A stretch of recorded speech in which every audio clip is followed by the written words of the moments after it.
46 anyos naman na kobrador arestado po sa illegal na pagsusugal sa bayan ng Villasis. Para sa detalye kasama natin Idol Denise Brillante.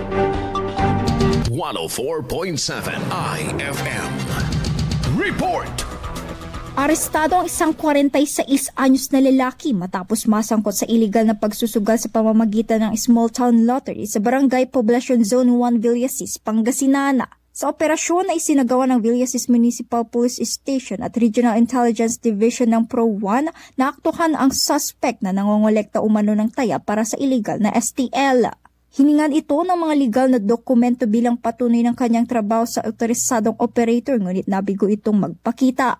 Nasamsam mula sa suspect ang 11 peraso ng hindi otorisadong betting paraphernalia at bet money na nagkakahalaga ng 740 pesos sa iba't ibang dominasyon.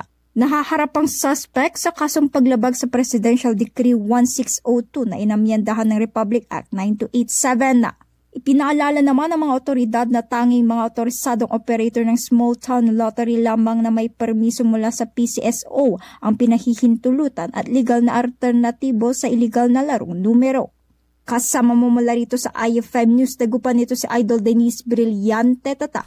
IFM IFM News. IFM News.